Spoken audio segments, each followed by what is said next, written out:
Enquanto isso, vamos ouvir nos ateus. Podem falar, gente. Essa aí eu acho que é melhor pro Yuri responder, né? Ele que é o Explique biólogo aqui. o homossexualismo na natureza. Cara, eu não tô entendendo direito o que esse cara quer que eu explique. Existem animais que sim, que têm comportamento sexual em determinado momento.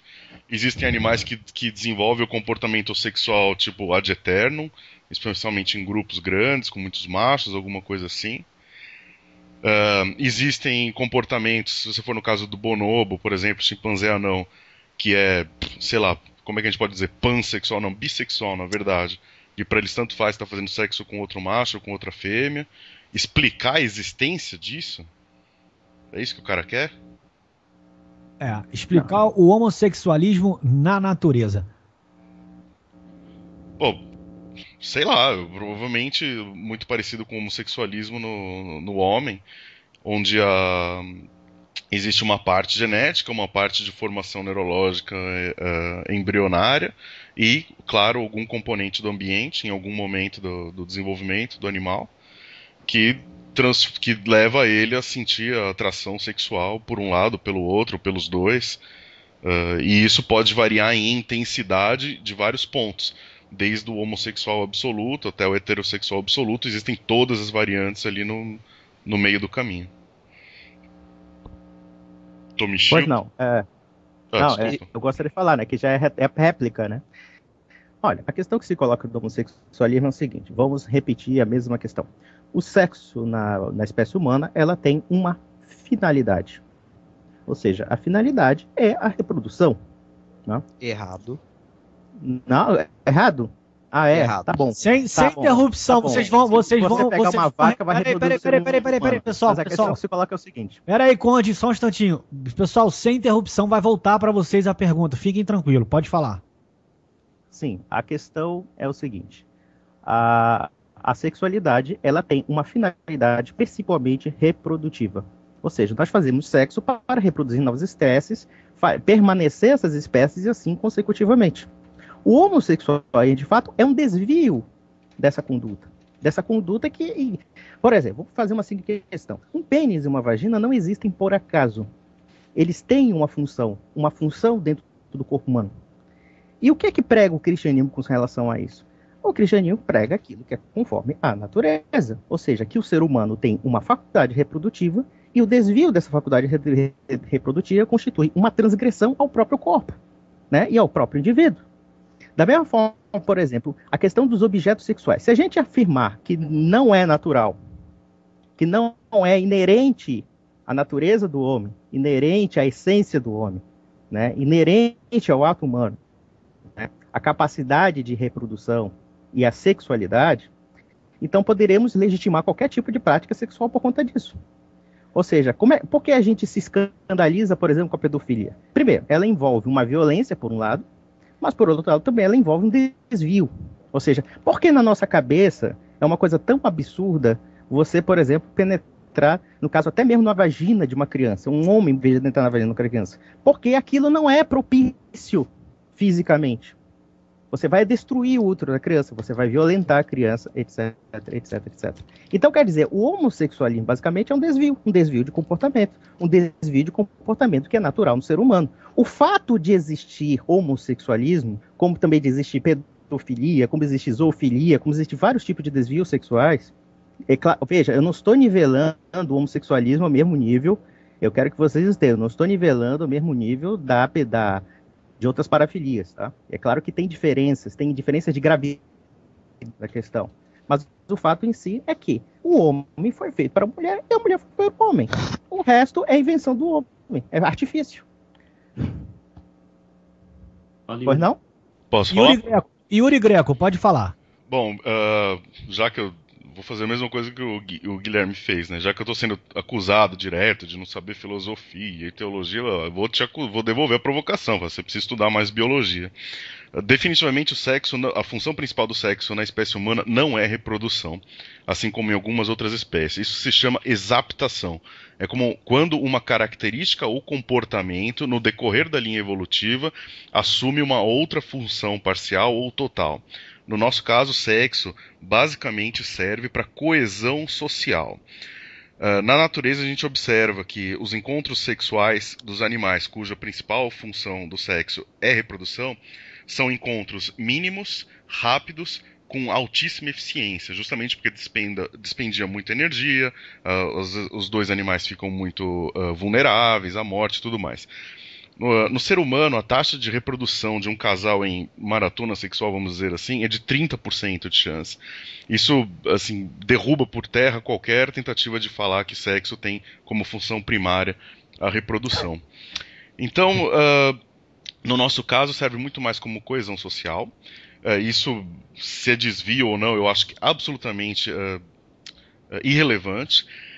A questão da pedofilia, a gente se escandaliza tanto, eu imagino que nem seja por uma questão da idade da pessoa que está envolvida, mas muito mais porque a gente enxerga, e na maior parte das vezes com razão, a criança como um incapaz. Então a gente enxerga a pedofilia como uma violência a outra pessoa. Quase nunca é consensual, e mesmo quando é consensual, provavelmente está rolando algum sim distúrbio, síndrome de Estocolmo, alguma coisa nessa criança, alguma coisa do tipo. Provavelmente é por isso que a gente enxerga quase que sempre corretamente como uma coisa muito violenta. Então, a vagina serve para isso, o pênis serve para aquilo, tipo, o nariz não serve para... Serve para quê? Para respirar. Então você não pode coçar, não foi feito para coçar, então não coça o seu nariz. Então, assim, a gente entrar nesses absolutismos, ainda mais nós, humanos, que temos um convívio social bastante complexo, é pura ingenuidade e, óbvio, falta de conhecimento evolutivo, de evolução sexual e biológico. Fala aí, Guilherme. Só complementando, eu gostaria de novo de apontar essa arrogância e esse absolutismo religioso de querer relegar tudo a uma finalidade e uma razão, cuja razão, claro, são eles que definem, né? Sempre é a razão deles, a finalidade deles. Verdade, você foi produto apenas de uma finalidade religiosa. Sem interrupção, por favor, senão eu vou ter que desligar. Com licença. Então... E entre isso que o Yuri falou, o sexo tem uma função bem mais rica na espécie humana do que apenas reprodução. E se você vai dizer que a heterossexualidade é um normal por conta da reprodução e você vai taxar de anormal tudo que foge a esse desvio, então você vai ter que começar a taxar qualquer tipo de prática de cunho sexual que não seja por finalidades reprodutivas de anormal. Então, bom... Tá bom, fiquem à vontade, mas novamente um absolutismo religioso. Pois não? Eu posso responder? Bom, pode falar e a gente encerra esse assunto. As pessoas foram geradas por um princípio religioso e não um princípio da natureza. Isso é uma piada. Isso é uma piada. Vocês foram reproduzidos porque nós somos cristãos, não porque na natureza humana existe uma faculdade reprodutiva. É isso que vocês estão respondendo. Por outro lado, vamos pegar a questão da sociabilidade. A sociabilidade não se resume ao sexo, não se resume ao comportamento sexual. O comportamento sexual é um dos aspectos da sociabilidade humana.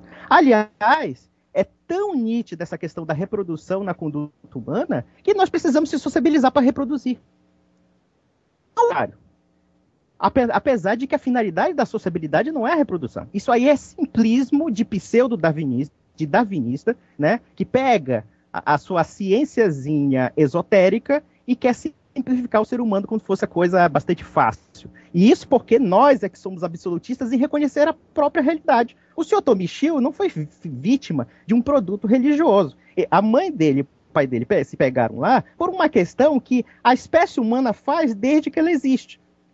Então, quer dizer, você atribuir dizendo que o sexo não tem atributos de reprodução humana, isso foi uma maior piada que vai ficar no YouTube.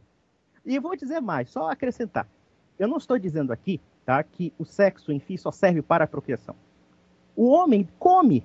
O homem não come somente para sentir o prazer do alimento. O homem come para sobreviver. Mas só que, claro, o homem, com a sua sapiência, a sua inteligência, é que sofisticou as formas de comer. Da mesma forma que nós sofisticamos também. Por exemplo, nós não chegamos para a mulher como os animais, muitos animais, estupramos as mulheres. Nós pegamos a mulher, conquistamos a mulher e fazemos ela parte do nosso prazer.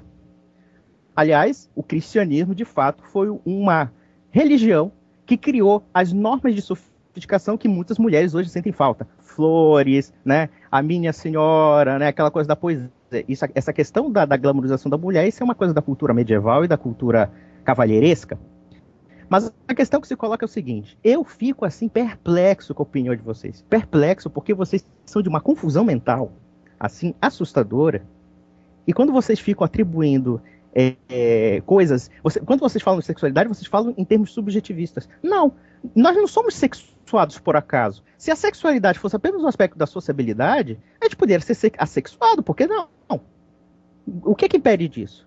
A sexualidade existe sim para reproduzir a espécie, e até hoje nós estamos aí. Hoje em dia, nós criamos uma moda de reprodução. O que está acontecendo hoje? A população mundial pode estar crescendo nos países pobres, mas a população mundial nos países ricos está diminuindo. E a tendência é você expandir esse controle do planejamento familiar justamente para o quê? Para esterilizar a raça humana. É isso que estão fazendo.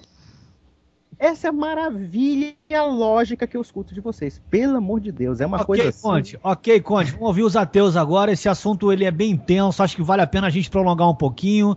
Gente, a irmã Zuleide tá tweetando também aqui com a gente, tá? Tá bem interessante, tá bem... Ô, Nigrin, deixa eu só, antes do Tomichiu, acho que o Tomichiu quer falar, eu só quero falar bem rapidamente. O meu entendimento da fala do Tomichiu é totalmente contrário do Conde. O Tomichiu não falou que ele é produto religioso, ele diz que a religião é autoritária a ponto de querer determinar como se deve ser encarado o sexo ou a reprodução. Exatamente, Daniel, exatamente. É isso que o Tomichiu falou. Então, o que o Conde falou, na verdade, quem tem problemas de interpretação é o Conde. O Tomichiu foi absolutamente claro. E outra coisa, em relação à queda de natalidade em países ricos, ninguém está obrigando a um casal a não ter filhos, mas se eles fazem essa opção, é problema deles. E aí? Aí a gente pode entrar em questões governamentais de incentivo à natalidade, mas isso aí já sai do escopo da discussão. Não tem um fiscal lá para falar, bom, agora você não pode ter filho. Talvez na China, mas aí é outro problema, é outra questão. Eu estou falando assim, países ricos, países da Europa, é opção do casal. E aí? Eu não vejo problema nenhum nisso. Nenhum. Então, só para complementar, olha lá, para quem disse que eu não sei o que é falácia de espantalho, falácia de espantalho é isso, ou seja, ele está atacando uma posição que eu não defendi. O Daniel já explicou a posição que eu disse. Enfim, isso é uma falácia de espantalho, você atacar algo que o seu interlocutor não disse. Mas, enfim, em relação à questão do envelhecimento dos países envolvidos, bom, isso aí para mim é uma teoria de conspiração idiota, mas ainda assim, em qualquer livro de geografia da quinta série, existe explicações muito simples para você entender por que países desenvolvidos têm a sua população envelhecida, por questões de qualidade de vida, por questões de controle de natalidade, que são devidos a uma maior instrução da população em relação aos custos sociais que é de ter um filho. Enfim, não vale nem a pena comentar.